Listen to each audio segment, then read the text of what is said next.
Now we get into our games of the week, and we are talking Crystal Palace versus Tottenham. And holy smokes, we had some handbags at Selhurst Park. Tanganga and Zaha, almost kissing each other. I thought very aggressively. Tanganga took issue with Palace not putting the ball out into touch when, Mora was, judged to have been potentially fouled.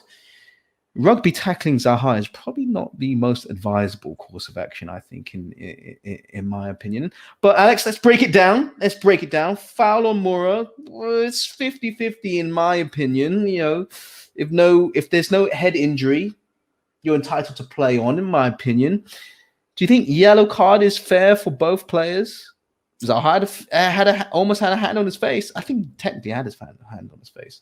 Okay, so let's just get into this a little bit. So firstly, is it a booking for Tanganga? And is absolutely a booking for Tanganga. But I don't blame him for it. It's one of those tactical yellow cards. You could see that Tottenham were one man down, and he was going one-on-one against one of the worst players you want to go one-on-one against. So he probably thought, he wasn't feeling confident in that battle. So he took him out of the game, which is what you expect from top-class players. I bring you back to the Euro final. Remember when Chiellini absolutely mullered Saka?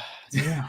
Sorry to bring that up, but you know what I mean? That's what top-class players do. They realise the situation and they do the best they possibly can. So I think Tanganga did the right thing in the wrong way, because he did not need to go that aggressive for Zaha. It was outrageously. You see the difference with Chiellini. He just tugs him back and just walks away. Just no chat back, no aggression.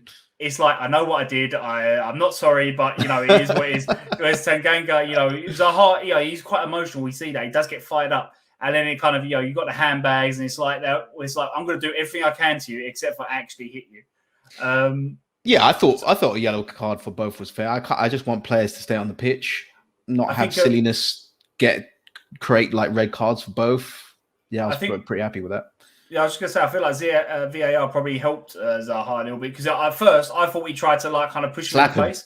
Yeah. I actually think he missed, but as soon as you kind of got the slow-mo, I think because he's missed, they're not going to change the referee's decision for that. So I think he's lucky Zaha. He found the net, but he couldn't find Tanganga's face. I think that's quite lucky, because I think that's what he was aiming for. So, you got to deal with, to be honest, it's a slap. I think yellow card's probably fair.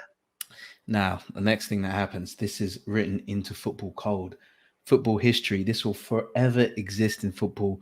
Players get a yellow card. They get pissed off. They feel like they've been done, misjudged or judged wrongly. And then they get a second yellow for doing something stupid. Tanganga goes in, wins the ball, loses it, then lunges into Jordan Ayew. Do you think that was a second yellow? No, but I don't blame the ref for sending off Tanganga. Tottenham fan. Yeah, go on. No. I don't blame the ref for sending off Tanganga, because Tanganga knows he's on a yellow card, right? And I feel like as soon as he makes that challenge, I feel like he's asking the referee a question, right? And let's be brutally honest. Putting it on the plate. Exactly. And the level of officiating in the Premier League, let's say it's not one of the best in the world. Let's put it nicely, right? And you're asking the referee to make a decision there of, was that a bookable offence? And, I think when we looked at it on TV, it was like probably not, but don't give the referee that problem. So I feel like I'm not going to blame the ref for that. I blame Tanganga more. He shouldn't have given the referee the opportunity to send him off. Yeah, I think you're right. I mean, I think what added it to the spice was the home fans. I mean, you have fans back in the stadium now. They're gonna shout. They're gonna ask for that second yellow card. I thought it was a bit unlucky. I feel like he didn't really get the play. I think it's a foul. Of course, it's a foul, but it's not enough for a yellow card. I can't believe I'm saying this for a Tottenham player getting sent off. But I don't think it was a second yellow card. I think it was a bit unlucky. He is hot-headed, but yeah, it was a bit too. It was a bit of a cheap one for me. Now we get on to the penalty. Any issues with Ben Davis's handball? No, none whatsoever. It's a pen. Okay. We can wrap that one up quick. It's like he's made his like, it's a letter of the law. He's made his body bigger than what it should be with he's putting his arm there. And you see a lot these days, players put their hands behind their back, which I think is probably something that they should be teaching. That should be the right thing to do. And so Davis has made the mistake by having his arm in a kind of a weird situation. So it's his fault. I think it's probably an easy call for the ref, or the probably. Yeah, I thought it was very weird. He tucked his arm in, his right arm in, which is right, but then he totally negated it by having his left hand completely outside of his body. Like, that's not natural. Like, why? What? Maybe he's trying to do a robot, like kind of like left arms left. Yeah. Then you'll give me the ball if you get distracted by my robot. Yeah, probably right. Absolutely. Tottenham, though, in a bit of trouble. You know, they were top of the league at 1 point, 9 points, plus 3 goal difference. Now they got net 0 now. Not very strong first team. Is there like any warning signs with this Tottenham team at all? I think the warning signs were there before this game. And I think there's a bit of fuel on the fire with like kind of, you know, the international break. So for those of you who don't know, it's been an absolute mare for a lot of clubs. But Tottenham probably up there with one of the most affected because they've got 3 players who weren't able to play in this game. They also picked up a few injuries with Son. Skip also, I think he picked up a little niggle, but he was able to get fit in time. Bergwijn, another one, he also got injured. So as far as international breaks go, this was one of the worst international breaks for Tottenham. But there was still the underlying problems. And I think one of the main underlying problems is creativity. And you mentioned the starting 11 against Crystal Palace there. And I think we saw there, you've got a midfield of Højbjerg, who he can create, but he's like kind of not a creator, if that makes sense. Not his job. You've got Skip, who's more like kind of, he's probably more in Højbjerg's kind of like style of player. So they're like quite similar, but I wouldn't call either of them an out-and-out creator. And then you've got Dele, who he can do that role, but I wouldn't, again, he's not a player that I'll call an out-and-out creator. Tottenham have that in Ndombele, but as soon as I saw a midfield of Winks, Skip, and Højbjerg, I knew it was going to be a tough day at the office because none of those players. Højbjerg did it. He did it quite a few times, to be fair, for his country in the Euros, and Skip every now and again. But you're asking these players to kind of try and create chances, and they're just not able to do that. And you know what? To add a little bit more, like we like stats in fickle sports. Add a bit more, like kind of fuel to the fire. So Liverpool have created 14 big chances so far. Manchester City 13. Guess how many Tottenham have created? 3. Less. Whoa. Okay. 2. Less. No. 1. Less. No, can't. No, I'm joking. They've created one. They've created one big chance, which they're joint bottom with Watford. So there's underlying problems there, which Nuno really has to look at, and I feel like a lot of those problems. Don't get me wrong, they weren't helped with the sending off, but at the same time, Palace were creating better chances before the sending off. So I think a lot of those underlying problems came to the surface in that game for Tottenham. Yeah, when I saw that midfield, I was like, gonna have to scrap a 1-0 win, or you're just gonna have to rely on Harry Kane to do something, which he hasn't been playing that well last 2 games. Do you know what the worst thing is? They have the player on the bench, like in Ndombele. He is literally that player, but he was on the bench and he stayed there. Yeah, very expensive bench player. Crystal Palace. We can't. We have to mention Crystal Palace because I thought they were really excellent. They really were. They look at a team kind of transformed against Tottenham.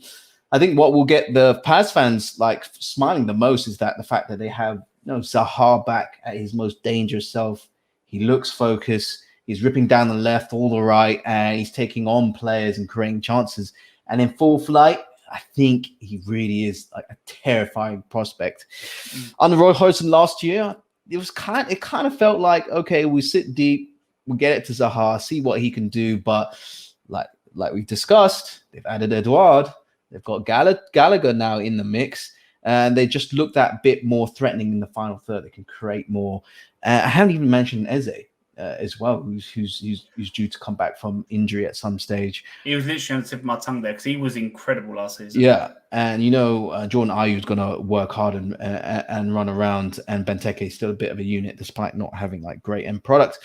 Are we getting carried away with Patrick Vieira and Crystal Palace? Is this unlocking them? Like, this is their first win, but it's kind of a milestone win for them. I think so. I think so. And I'll tell you why. So if we go through their games, it was the 3-0 loss to Chelsea. It was a draw to West Ham. It was a draw to Brentford. And then it's a Tottenham game. Yeah. So losing to Chelsea, let's be honest, it's not exactly, I don't think that's a big deal. Yeah, Chelsea that's not bad. Yeah, they look really strong. A draw against West Ham, West Ham have come on leaps and bounds the last season and a half. That's a good result. That is a very good result. I agree. That's a good result. And I feel like Brentford look like they're going to be a tough team to beat. So there's no like kind of bad results there, but there's also no like kind of, I wouldn't say any good results there. Well, except for maybe the West Ham Palace game, but it's been an average start for Crystal Palace. And then we come to the Tottenham game.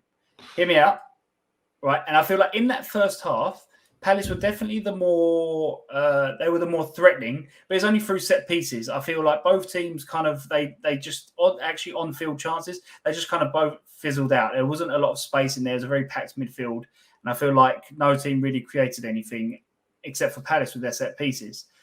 And then when the sending off happened and Palace were able to have that extra man, I feel like that's when they really come to life. So it's difficult to use the Tottenham game, I think, as a benchmark, because I feel like it only happened after the sending off. So we need to see them like kind of 11 versus 11, but to be fair, that sounds a bit disrespectful to Palace, right? Does it come across that way? I mean, it's for me, when I saw that game, if I bring it back to the games before, it's kind of like building blocks for them, slowly preparing, getting the right, attitude and implementation of tactics. Got good players who can create as well. They did that against West Ham and, against Tottenham. For me, they always seemed like the team that was most likely to score a goal. The intensity was there, the athletic, and they had the fans on their side. And Tottenham really didn't trouble them at all very much. So for me, they always had the edge. And then, like you said, that reaction, getting the second yellow card, getting a player sent off, the fans are on top of it. It just supercharged them into winning that game. So yeah, great result. I'll tell you what, to answer your question is, are we getting carried away with Patrick Vieira and Palace? I feel like the most important thing, I feel like the Palace fans are probably thinking things are looking like kind of the early signs are good. Let's see if we can maintain it throughout the season. So I think at the moment they're not getting carried away. I don't think. Yeah. I just think they're excited because they've had Rory Hodgson for a long time. He's a great servant, kept them up. They're just excited to see something new, something a bit more expansive, let's just say. So that's Crystal Palace versus Tottenham.